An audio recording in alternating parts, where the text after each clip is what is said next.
अस्सलाम वालेकुम। मैं आपका मेज़बान समीम रहीम और आप देख रहे हैं हमारा यूट्यूब चैनल।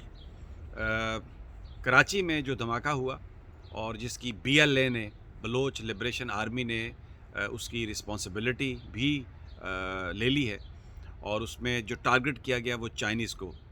और ये देखें, इस नई हुकूमत के बनने के 2 हफ़्ते के अंदर अंदर ये वाक़या हुआ। और एक एक बड़ा सवाल है, क्योंकि ये तवक्को की जा रही थी, ये ख़दशे का इज़हार किया जा रहा था। इसका तवक्को तो गलत वर्ड है, ख़दशे का इज़हार था कि ये जो हुकूमत बनी है, इस हुकूमत में बहुत कुछ ऐसा होगा जो सी पैक से पाकिस्तान को दूर करेगा, जो यहाँ पर चाइना का जो इन्फ्लुएंस है उसके उसके ऊपर बड़ी एक रेजिस्टेंस की जाएगी, करवाई जाएगी। और जो अमेरिका की जो मर्ज़ी है, ये इम्पोर्टेड गवर्नमेंट उसको पूरा करने के लिए बिल्कुल अपना एक रोल प्ले करेगी। अभी आप देख लें, कराची में 3 चाइनीज़ को पर अटैक, ये बिल्कुल ऐसे ही है जैसे धासू पर अटैक हुआ था, धासू डैम पर जो लोग काम कर रहे थे। बीएलए ने इसकी ज़िम्मेदारी कबूल की है। और वो जो सारे बलोच लीडर हैं जो एहसास महरूमी का ज़िक्र करते हैं, जो ख़ुद बलूचिस्तान के हुक्मरान रहे हैं, वज़ीर आला भी वही रहे हैं, बल्कि उनमें से कुछ लोग तो वज़ीर आज़म भी रहे हैं।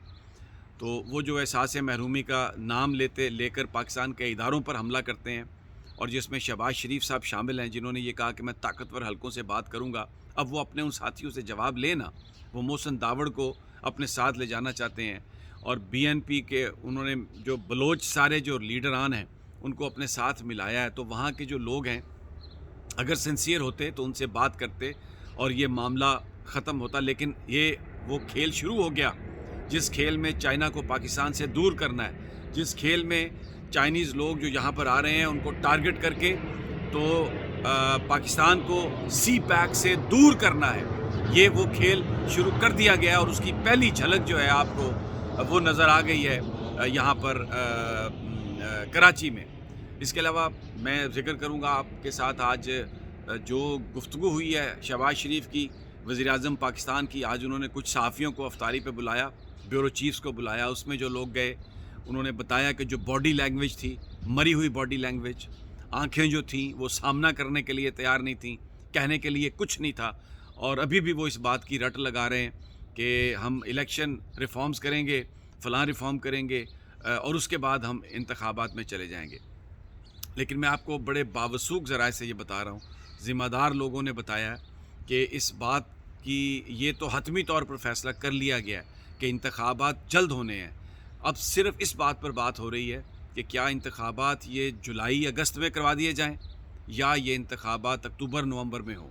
इस हवाले से गुफ्तगू चल रही है और ये बहुत जल्द इस मामले में फ़ैसला हो जाएगा। क्योंकि मैंने अपने पिछले वीलॉग में भी आपको बताया था कि इस वक्त जो पल्स है, इस वक्त जो सेंटिमेंट है, इदारों के अंदर जो सेंटिमेंट है वो यही है कि जनाब बिल्कुल इंतखाबात जो हैं वो करवाए जाएँ और उस पर किसी तरह भी नहीं की जाएगी, कोई भी उस पर अभी कोई ताख़ीर नहीं की जाएगी।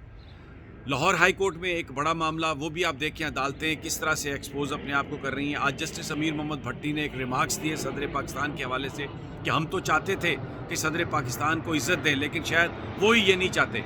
और ये दरख्वास्त थी हमज़ा शहबाज की तरफ से कि जी मुझे हल्फ मेरा नहीं लिया जा रहा बतौर वज़ीर आला और आप सदर पाकिस्तान को डायरेक्ट करें। तो अब गवर्नर साहब जो हैं, अब जो चीफ़ जस्टिस साहब हैं, ये कल 10 बजे उन्होंने कहा है कि वो इसका फ़ैसला करेंगे। और अगर कानून और आइन के मुताबिक सदर पाकिस्तान या गवर्नर को इस्तिस्ना हासिल है, उनको अदालत डायरेक्शन नहीं दे सकती, उनको अदालत में तलब नहीं किया जा सकता, उन पर कोई चार्जेस लगाकर उन पर मुकदमा नहीं किया जा सकता। अब जो इमरान खान साहब के करीबी साथी हैं, उनका ये कहना है कि जनाब ये कल हाई कोर्ट भी एक्सपोज हो जाएगी अगर वो कोई इस तरीके का ऑर्डर करते हैं कि जनाब चीफ़ जस्टिस साहब कहते हैं मैं ख़ुद हल्फ ले लेता हूँ, या वो कहते हैं डिप्टी स्पीकर को कि आप हल्फ लें। तो इससे जिस तरह सुप्रीम कोर्ट ऑफ पाकिस्तान रात को 12 बजे खोली गई, इस्लामाबाद हाई कोर्ट रात को 12 बजे खोली गई, तो अब लाहौर हाई कोर्ट जो है उसको भी अगर इस तरीके से उसका भी फ़ैसला आता है तो ये ख़ुद इदारे अपने आप को एक्सपोज़ कर रहे हैं और लोगों के सामने ये बात आ रही है। आज नहायत कामयाब दिन रहा इलेक्शन कमीशन के सामने। हुकूमत का खौफ حکومت کی جو کھلبلی تھی، جو کپ کپی تھی، وہ آپ کو نظر آ گئی. شہروں کے شہر انہوں نے سیل کر دیے، ہر طرف کنٹینر لگا کے. ان کا یہ خیال تھا کہ بہت زیادہ لوگ آ جائیں گے، لیکن کیونکہ کال ہی ٹوکن سٹرائک کی تھی، کال ہی یہ تھی کہ صرف ایک مظاہرہ کرنا ہے، علامتی مظاہرہ کرنا ہے. لیکن حکومت کا جو آج جو اعتماد ہے وہ آپ کے سامنے آ گیا کہ کس طریقے سے انہوں نے ہر طرف اس کو بند کیا، سیل کیا.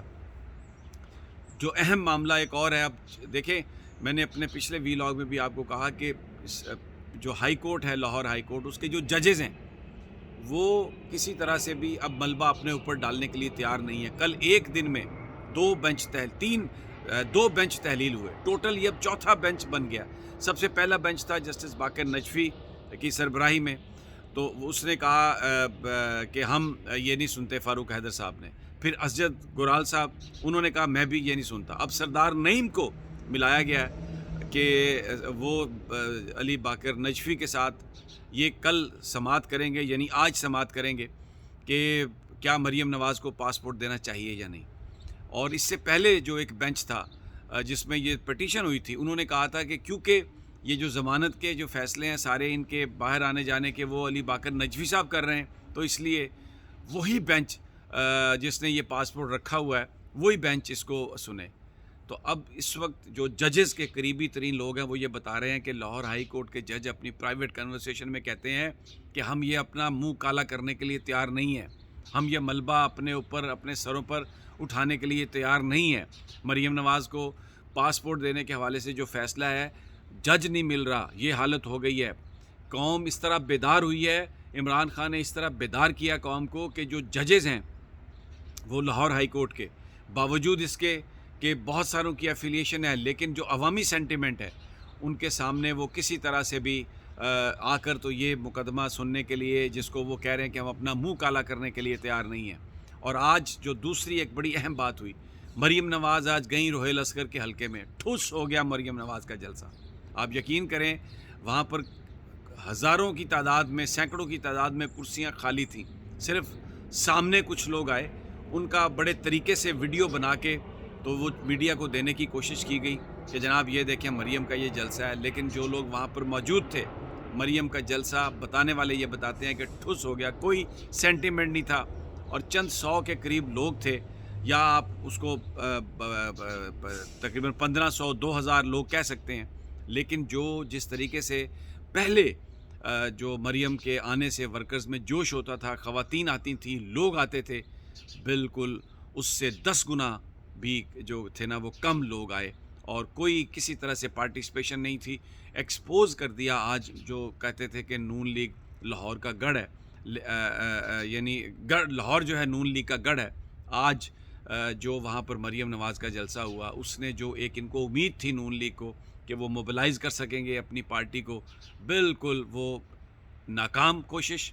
اور عدالتوں میں جج نہیں مل رہا، اسٹیبلشمنٹ جو ہے وہ تیار ہو چکی ہے الیکشن کے لیے. اور یہ جو چائنا کے ساتھ جو اس وقت کھلواڑ ہو رہا ہے، اس نے جس طریقے سے سی پیک سے، کیونکہ جو لوگ حکومتوں میں شامل کر لیے گئے ہیں وہ سارے کے سارے وہ لوگ ہیں جو پاکستانی فوج کو گالی نکالتے ہیں، جو چائنا کے خلاف ہیں. یہ تو امپورٹڈ گورنمنٹ ہے جو امریکی مفادات کے تحفظ کے لیے اور ان کے مفادات کے لیے آئی ہے. تو اس میں اگر یہ واقعے اس طرح کے اگر ہوں گے تو یہ کوئی چنبے کی بات نہیں. لیکن اب اسٹیبلشمنٹ نے اپنا رخ بدلنا شروع کر دیا، اور یہ آنے والے چند دن بہت اہم ہیں. اس حوالے سے کچھ بھی ہو سکتا ہے، کوئی بھی فیصلہ آ سکتا ہے. It's very very interesting to watch. Stay tune, اور میں انشاءاللہ آپ کو حالات سے آگاہی ہم دیتے رہیں گے.